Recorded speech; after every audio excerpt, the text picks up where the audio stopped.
نحمده ونستعينه ونستغفره ونعوذ بالله من شرور أنفسنا ومن سيئات أعمالنا من يهده الله فلا مضل له ومن يضلل فلا هادي له ونشهد أن لا إله إلا الله وحده لا شريك له ونشهد أن سيدنا محمدا عبده ورسوله صلى الله عليه وعلى آله وأصحابه وأزواجه وأهل بيته وبارك وسلم تسليما كثيرا كثيرا أما بعد قال الله تبارك وتعالى في القرآن المجيد والفرقان الحميد بسم الله الرحمن الرحيم لن ينال الله لحومها ولا دماؤها ولكن يناله التقوى منكم صدق الله العلی العظیم۔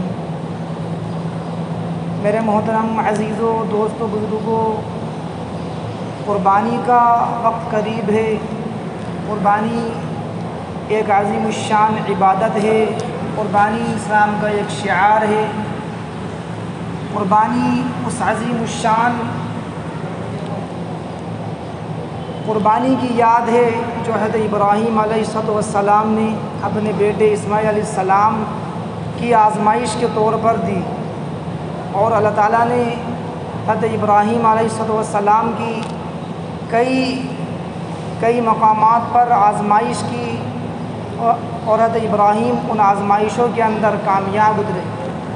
ان میں اہم ترین آزمائش قربانی کی آزمائش تھی۔ لہٰذا قربانی کی اہمیت، قربانی کے چند مسائل اور 9 ذی الحجہ کی فضیلت کے تعلق سے چند باتیں عرض کرنے کا ارادہ ہے۔ اللہ تعالیٰ صحیح بات کہنے، سننے اور سمجھنے کی و عمل کرنے کی توفیق عطا فرمائے۔ میرے عزیزو دوستو، حضرت ابراہیم علیہ السلام کی اللہ تعالیٰ نے سخت آزمائشیں کی۔ بڑھاپے میں جب اللہ تعالیٰ نے ان کو اولاد عطا کی، بہت منتوں کے بعد، بہت دعاؤں کے بعد، تو حضرت اسماعیل کے پیدا ہونے کے بعد ان کو یہ حکم دیا گیا کہ وہ حضرت اسماعیل کو اور ان کی بیوی حاجرہ کو چٹیل میدان کے اندر خانہ کعبہ میں، جہاں اس وقت آبادی بالکل نہیں تھی، وہاں چھوڑ کر آ جائیں۔ چنانچہ اللہ کے حکم کے آگے انہوں نے اپنا سر تسلیم خم کر دیا اور اپنے بیوی اور بچوں کو خانہ کعبہ کے چٹیل میدانوں میں، جہاں پر اس وقت آبادی نہیں تھی، چھوڑ کر آ گئے۔ اور اللہ تعالیٰ نے اپنے غیب سے وہاں پر زمزم کا چشمہ جاری کیا اور وہاں پر آبادی شروع ہوئی۔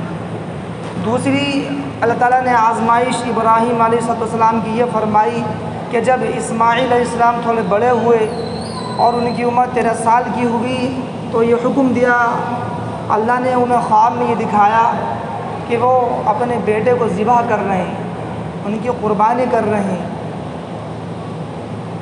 چنانچہ حضرت ابراہیم علیہ السلام نے اپنے بیٹے سے اس خواب کا ذکر کیا اور کہا انی ارى فی المنام انی اذبحک فانظر ماذا تری، کہ میرے بیٹے مجھے خواب میں یہ دکھایا گیا ہے کہ میں تمہیں ذبح کر رہا ہوں۔ نبی کا بیٹا بھی چونکہ نبی ہونے والا تھا، اس لیے اس فرما بردار بیٹے نے بھی اللہ کی منشا کے آگے اپنا سر جھکا دیا اور کہا یا ابتی افعل ما تؤمر ستجدنی ان شاء اللہ من الصابرین۔ اے میرے والد صاحب، اے میرے ابا جان، جس چیز کا آپ کو حکم دیا جا رہا ہے آپ اس حکم کو کر گزری۔ چنانچہ حضرت ابراہیم علیہ السلام نے اپنے بیٹے کی قربانی پیش کی، اور جیسے ہی انہوں نے ان کے گلے پر چھری رکھی، اللہ تعالیٰ نے آسمان سے ایک جنتی مینڈا بھیجا اور اس جنتی مینڈے کی انہوں نے قربانی کی۔ اور اس طرح اللہ تعالیٰ نے قربانی کا مطالبہ تو کیا لیکن قربانی لی نہیں۔ ہم جو قربانی کرتے ہیں وہ اسی عظیم الشان قربانی کی یاد ہے جو حضرت ابراہیم علیہ السلام نے اپنے جذبات کی قربانی کی تھی، اپنے مال اور بچوں کی، اپنے مال اور اولاد کی قربانی کی۔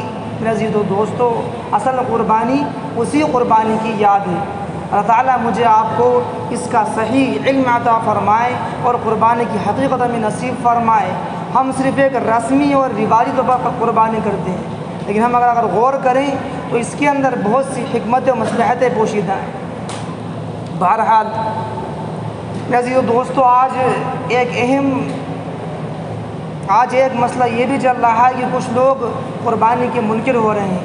وہ کہتے ہیں کہ بھائی قربانی کرنے کی کیا ضرورت ہے، ہم اتنا پیسہ کسی غریب کو دے دیں، صدقہ کر دیں، کسی کا بھلا ہو جائے گا۔ تو یہ بات خوب یاد رکھنی چاہیے کہ قربانی کے دنوں میں اگر کسی کے اوپر قربانی واجب ہے تو اس کو قربانی ہی کرنا پڑے گی۔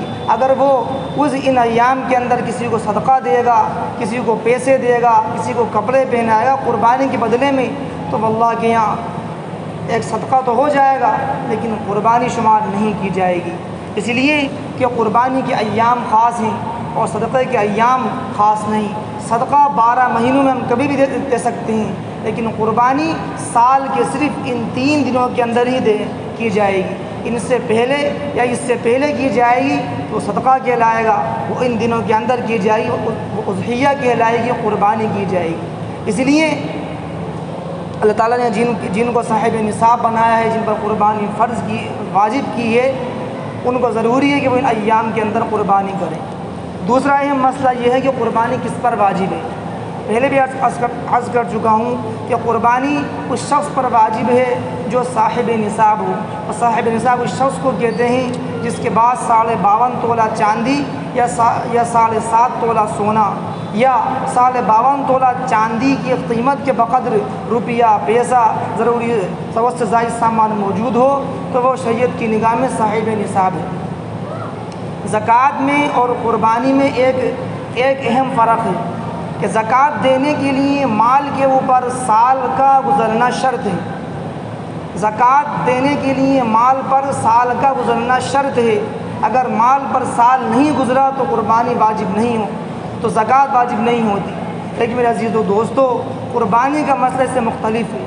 ایام قربانی کے اندر یعنی 10، 11 اور 12 جو 3 دن قربانی کے ہیں، ان 3 دنوں کے اندر اگر کسی شخص کے پاس 52.5 تولہ چاندی یا اس کی قیمت کے بقدر روپیہ پیسہ آ گیا تو وہ بھی شریعت کی نگاہ میں صاحب نصاب ہے اور اس پر قربانی واجب ہے۔ یعنی آج کے حساب سے تقریباً 50-55 ہزار روپے اگر کسی کے پاس ان دنوں کے اندر آ جاتے ہیں یا رکھے ہوئے ہیں تو اس پر قربانی کرنا واجب ہو جاتا ہے۔ تیسرا اہم مسئلہ یہ ہے کہ قربانی کی جانوروں کی عمر اور ان کے عیوب کیا کیا ہیں۔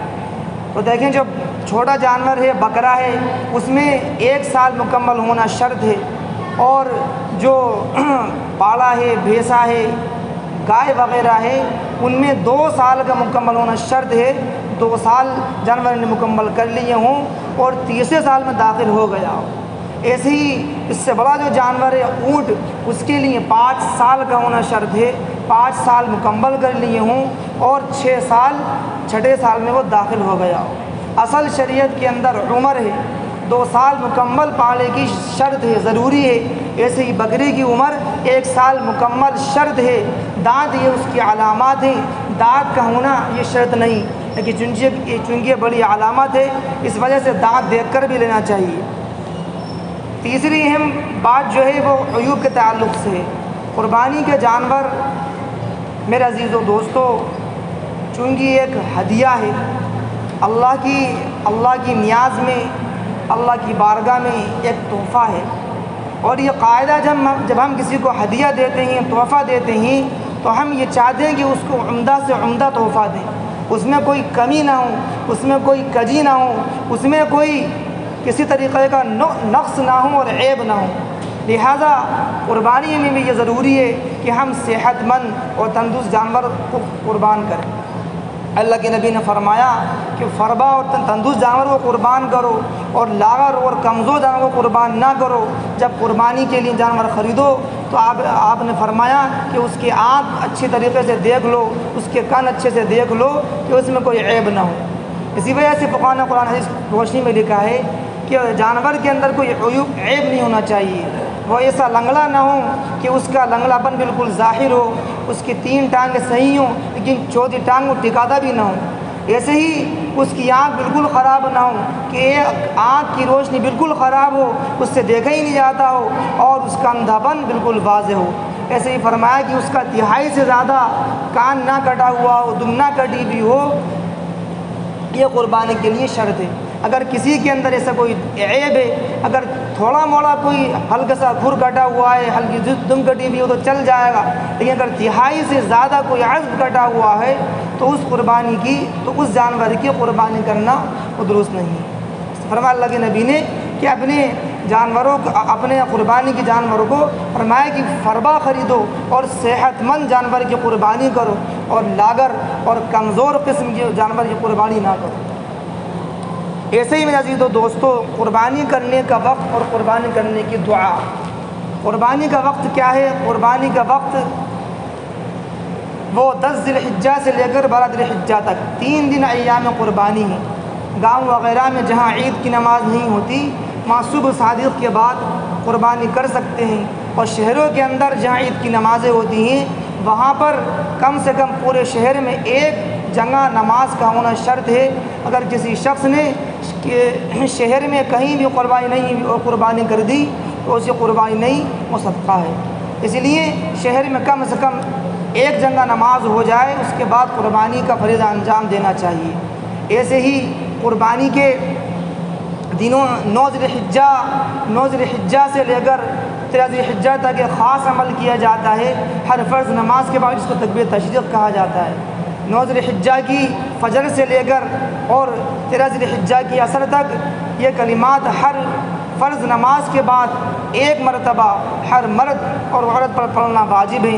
اللہ اکبر اللہ اکبر، لا الہ الا اللہ واللہ اکبر، اللہ اکبر وللہ الحمد، ہر فرض نماز کے بعد مرد کے لیے بھی اور عورت کے لیے بھی۔ عام طور سے مرد تو اس تکبیر کا اہتمام کر لیتے ہیں، لیکن خواتین تک چونکہ ہم دین کی باتیں پہنچا نہیں پاتے اور خواتین کو اتنے مواقع میسر نہیں آتے، اس لیے عام طور سے خواتین اس میں کوتاہی برتتی ہیں۔ اس لیے جس طرح عورتوں پر اس تکبیر کا کہنا واجب ہے، مردوں پر جس طرح اس تکبیر کا کہنا واجب ہے، عورتوں کے لیے بھی یہ واجب ہے کہ وہ اس تکبیر کو پڑھیں۔ مردوں کے لیے حکم یہ کہ وہ تھوڑا بلند آواز سے پڑھیں، اور عورتوں کے لیے حکم یہ کہ وہ پست آواز سے اس تکبیر کو کہیں۔ ہر فرض نماز کے بعد اگر کسی کی کچھ رکعات چھوٹ جائیں تو اپنی رکعات مکمل کر کے ان تکبیرات کو پڑھ لیں۔ میرے عزیز و دوستو، قربانی کرنے سے پہلے کچھ مسنون دعائیں اللہ کے نبی نے بتائی۔ اصل تو بسم اللہ اللہ اکبر ہے کہ اللہ کا نام لے کر میں قربانی کرتا ہوں۔ اگر کسی کو دعا یاد نہ ہو تو کم سے کم وہ یہ کلمات تو کہتے بسم اللہ اللہ اکبر، بسم اللہ اللہ اکبر۔ روایت میں آتا ہے کہ اللہ علیہ السلام جب قربانی کرتے تھے تو آپ فرماتے، آپ یہ دعا پڑھتے، انی وجہت وجہی للذی فطر السماوات والارض حنیفا وما انا من المشرکین، ان صلاتي ونسكي ومحياي ومماتي لله رب العالمین لا شریک له وبذلك امرت وانا من المسلمین۔ اور اس کے بعد بسم اللہ اللہ اکبر اللہم من قبلک کہہ کر قربانی کے جو ہے جانور پر چوری پھیر دی جائے، ذبح کر دی جائے۔ ایسے ہی عزیز و دوستو، ایک اہم مسئلہ یہ ہے قربانی کے گوشت کے تعلق سے کہ قربانی کا جو گوشت ہے، مستحب طریقہ یہ ہے کہ اس کے 3 حصے کیے جائیں۔ ایک حصہ غرباء اور فقراء کے اندر تقسیم کیا جائے، ایک حصہ اپنے اعزاء اقارب کے لیے رکھا جائے، اور ایک حصہ اپنے گھر والوں کے لیے رکھنا مستحب ہے۔ اگر کوئی شخص پورا گوشت خود استعمال کرے اور کسی کو نہ کھلائے یہ بھی درست ہے، اور اگر کوئی شخص پورا گوشت لوگوں کو دے دے تو یہ بھی اس کی بھی گنجائش ہے، لیکن افضل ترین طریقہ یہ ہے جو اللہ کے نبی نے فرمایا کہ اپنے قربانی کے گوشت فرمایا کہ 3 حصے کرو، ایک حصہ اعزاء اور اقارب کے لیے، رشتہ داروں کے لیے، اور فرمایا کہ ایک حصہ اپنے فقراء اور غریبوں کے لیے، اور ایک حصہ اپنے گھر والوں کے لیے رکھو۔ ایسے ہی ایک اہم مسئلہ وہ 9 ذی الحجہ کا مسئلہ ہے کہ 9 ذی الحجہ کے دن کا جو روزہ ہے وہ سنت ہے اور مستحب ہے۔ فرمایا اللہ کے نبی نے کہ جو شخص 9 ذی الحجہ کا روزہ رکھتا ہے تو اللہ تعالیٰ اس کے 1 سال اگلے اور 1 سال پچھلے گناہ معاف فرما دیتے ہیں۔